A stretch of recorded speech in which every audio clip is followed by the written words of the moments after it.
Let me start a little bit on sort of your background. You are working in the audit office for the county, right?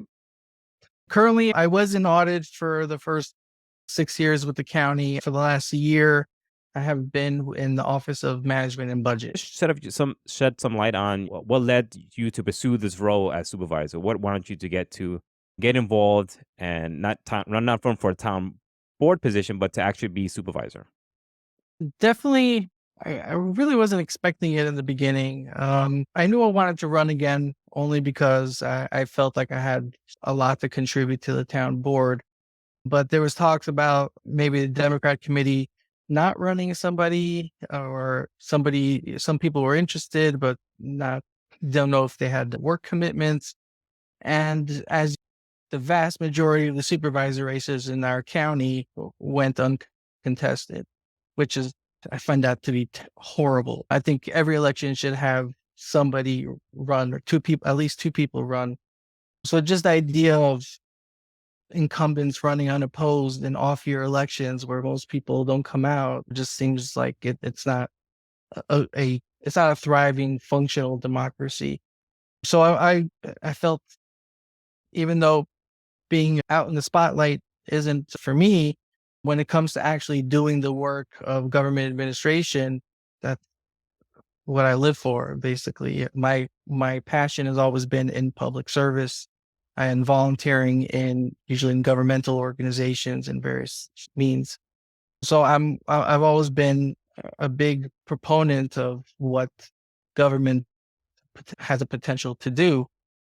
However, like many people from the public, I've always felt that our tax dollars are not necessarily spent in the best ways, or if they are, there's some degree of waste or fraud or some kind of abuse, or it's just not the most efficient use of funds, which kind of led me down the path of being a governmental auditor.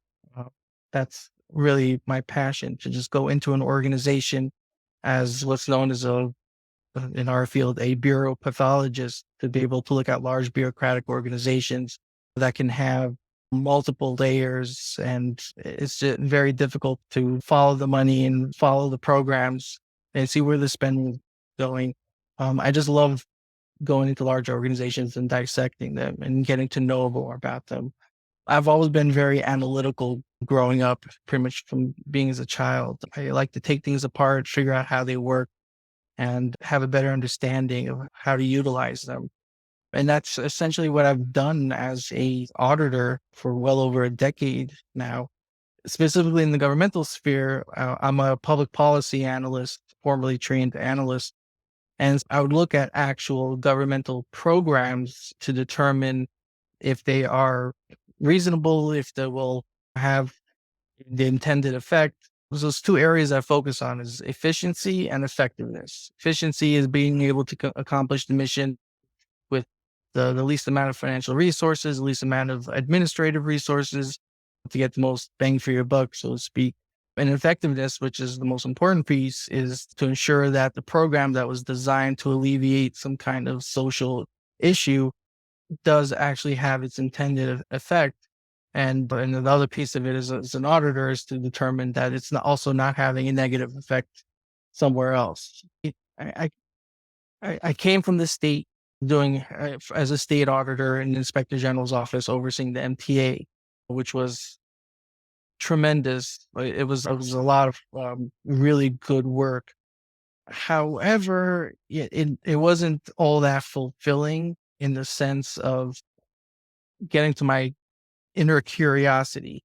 When I attended John Jay College of Criminal Justice in their Inspector General program, specifically a Master's of Public Administration, which is like a formal program for future city managers, but also for auditors and efficiency experts. And in that, and I really enjoyed that program because we looked at entire governmental systems, essentially looking at a model city and looking at water, sewer, public safety, fire, finances, bonding, roads, all the things that a typical governmental entity does. So when I went to the MTA doing audits over there, it was really transportation specific.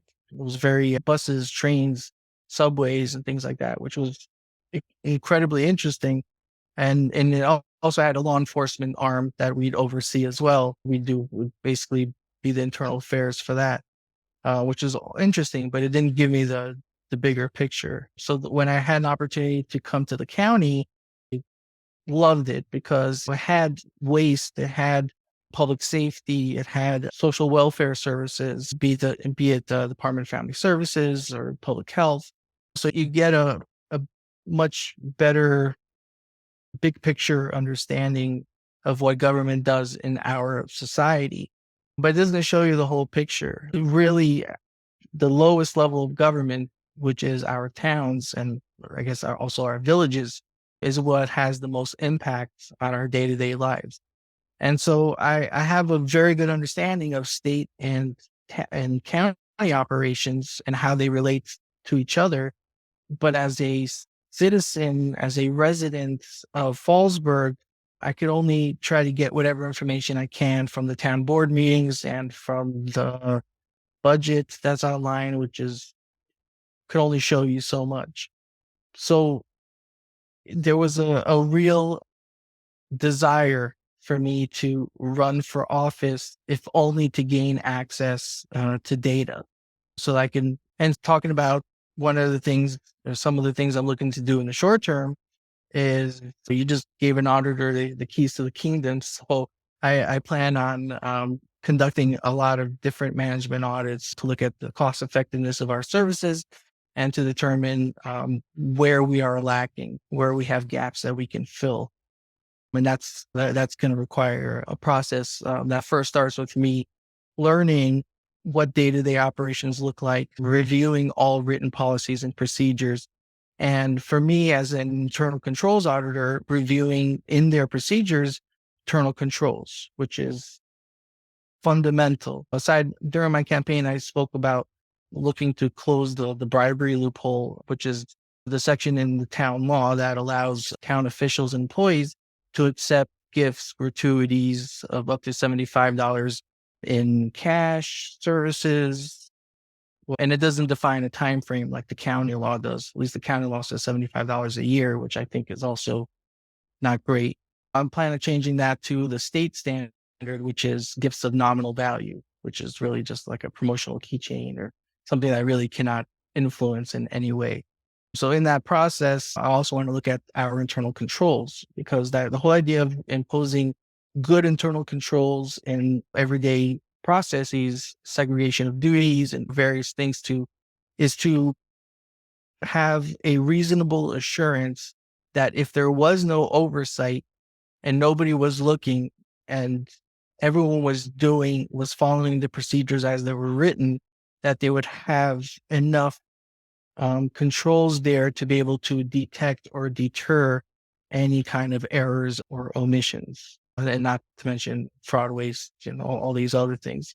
Right. So I want to look at the internal processes. I want to review employee productivity. I want to, so this is what I look to do in the short term, just to get a full understanding of town operations, so I can seek to enhance them and bring them and modernize when possible. Now, this is not your first attempt to running for the supervisor in Fallsburg. What do you think was different this time around? What do you think set this campaign apart from your previous one?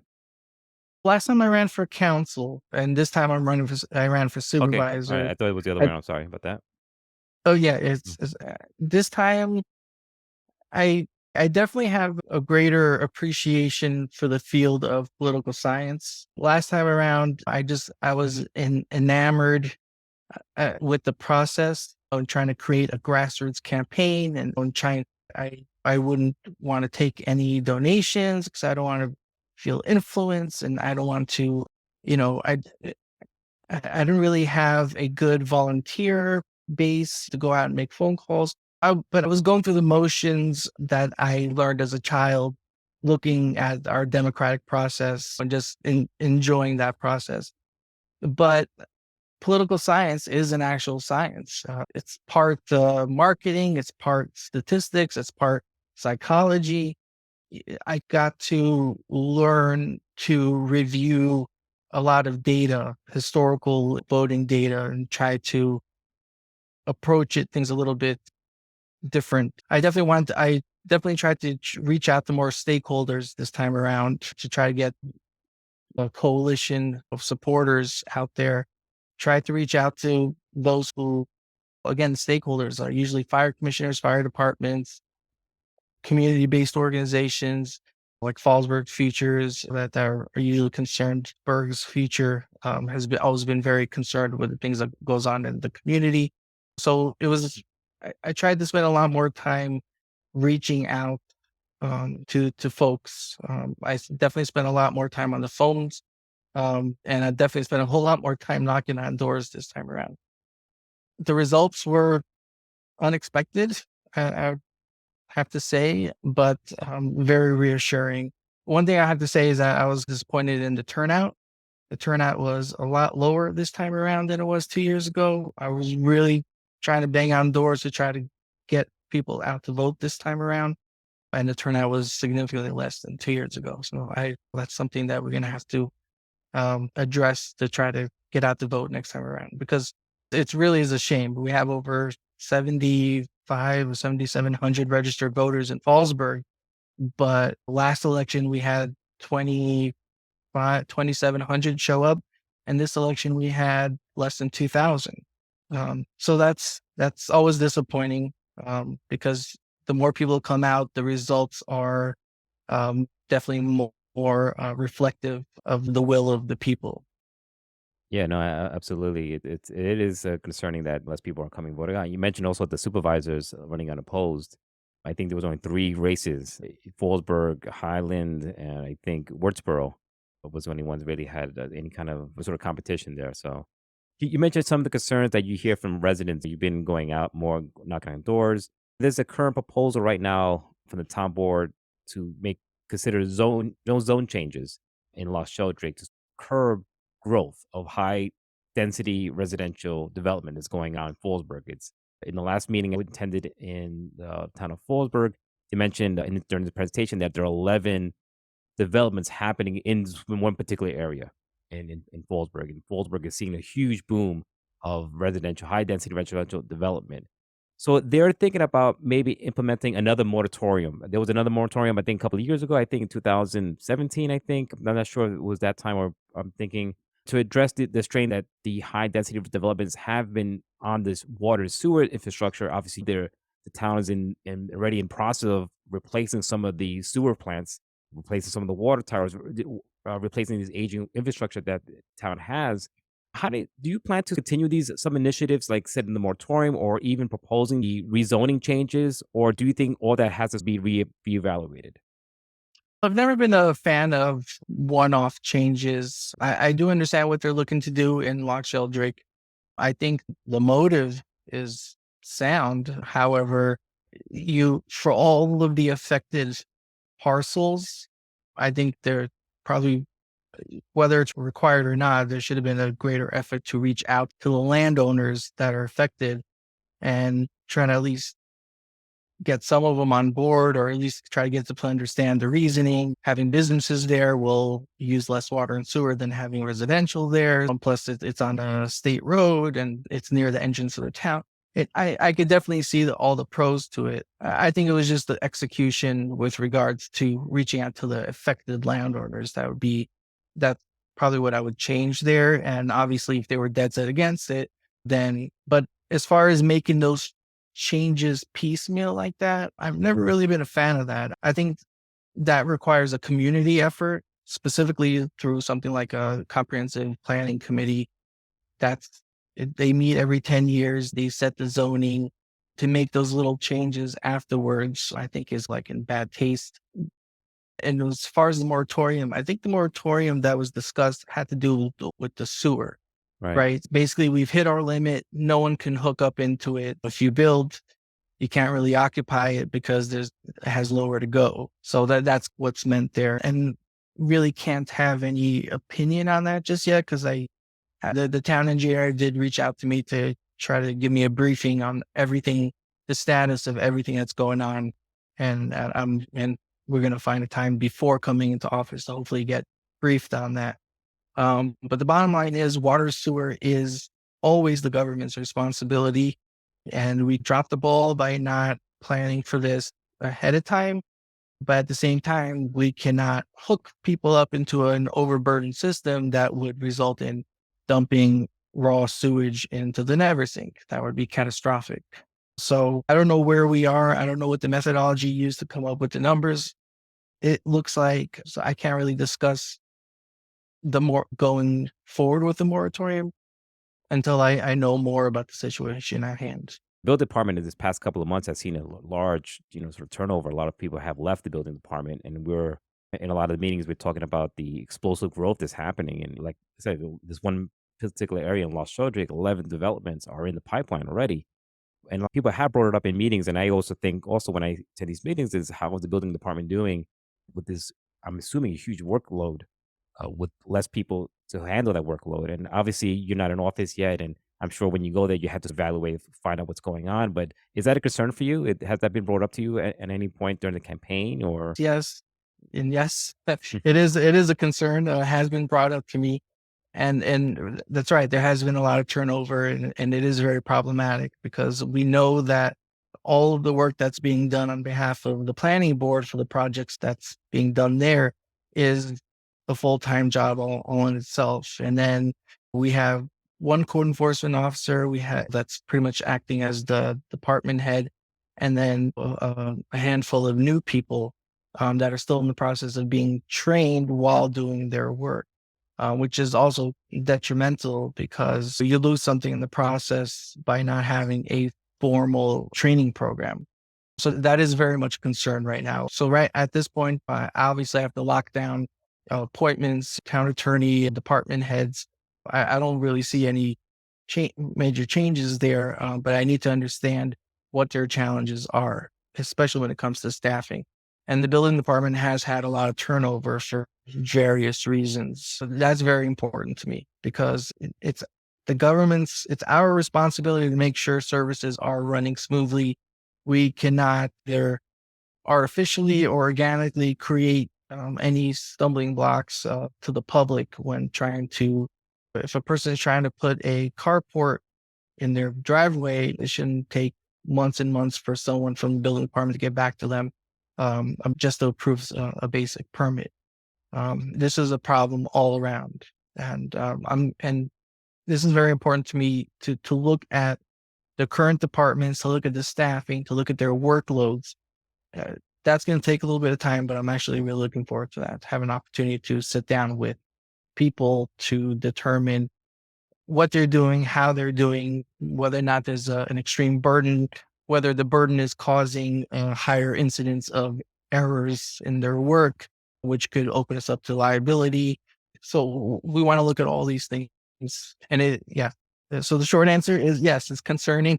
Yes, it is something that's been brought up to me. And yes, it is something that I am looking to address almost immediately once I get into office. You mentioned a little bit in the beginning. Now that you're in office, now you get the chance to see the data and what's actually what's happening.